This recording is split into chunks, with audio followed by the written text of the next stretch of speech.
একটা ছিটকে চোর, কেউ চাল চুরি করেছে, কেউ কয়লা চুরি করেছে, কেউ আলু চুরি করেছে, তাদেরকে জেলের মধ্যে পুরেছ। আমরা সেদিনও বলেছিলাম ইনসাফ চাই বাংলার মাটিতে। যারা বেকার যুবকের স্বপ্ন চুরি করেছে, তারা প্রকাশ্য দিবালোকে কেন ঘুরে বেড়াবে, তাদের জেলের মধ্যে পুরতে হবে। এ পশ্চিমবঙ্গের মাটিতে যারা মানুষের গণতান্ত্রিক অধিকার লুট করেছে, তৃণমূল যদি এত উন্নয়ন করে থাকো তোমরা, জানি না তৃণমূলের কোন শুনতে পাচ্ছেন কিনা আমাদের কথা। বলে না যে উন্নয়ন করেছি। যদি এত উন্নয়ন করে থাকেন, তাহলে পঞ্চায়েতে পঞ্চায়েতে ভোট লুট কেন করছো? বেছে বেছে কেন বামপন্থী কর্মীদের উপরে মিথ্যা মামলা দেওয়া হচ্ছে, কেন আক্রমণ করা হচ্ছে? আসলে ওরা ভয় পায়। আমরা বলছি ডর হবে আচ্ছা লাগা, তোমরা যত ভয় পাবে আমরা তত ভয় দেখাবো বাংলার মাটিতে। মানুষকে ভয় পায়।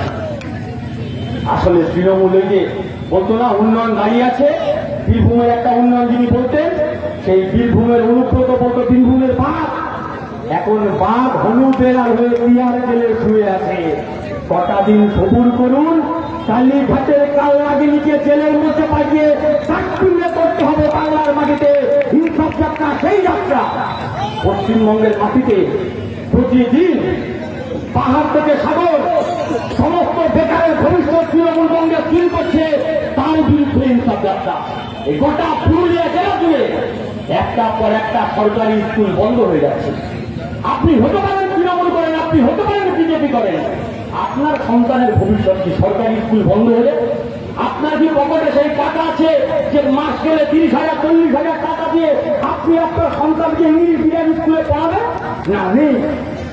ওরা চাই না আপনার বাড়ির ছেলেটা পড়াশোনা করা শিখুক। কারণ যদি আপনার বাড়ির ছেলেটা পড়াশোনা করা শেখে, তাহলে দুদিন পরে যখন পঞ্চায়েত ইলেকশন আসবে, যখন বিধানসভা ইলেকশন আসবে, তৃণমূলের নেতারা যখন গিয়ে আপনার সন্তানকে ডাকবে, আপনার সন্তান যদি লেখাপড়া করে তাহলে তৃণমূলের মিছিলে হাঁটবে না। আর যদি আপনার সন্তান লেখাপড়া না করে, তাহলে ভোটের দিন বলবে এসো আমার সঙ্গে, তুমি বেকার, তোমার কাজ দেবো। আপনার বাড়ির ছেলেটা ভোটের দিন তৃণমূলের নেতা অফিসের সামনে চলে যাবে, তৃণমূলের নেতাটা আপনার বাড়ির ছেলের হাতে একটা বোমার ব্যাগ আর তাকে একটা রিভলভার দিয়ে বলে চলো আমার সঙ্গে ফুটে ফুটে ছাপ্পা মারতে হবে। সারাদিন ছাপ্পা মেরে ক্লান্ত পরিশ্রান্ত হয়ে যখন আপনার বাড়ির ছেলেটা তৃণমূলের পার্টি অফিসের সামনে আসবে, তৃণমূল নেতা তার হাতে মদের বোতল আর 400 টাকা দিয়ে বলবে তোমার বেকারত্বের যন্ত্রণা এই মদের সঙ্গে ঢেক দিয়ে তুমি গিলে নাও, তোমার বেকার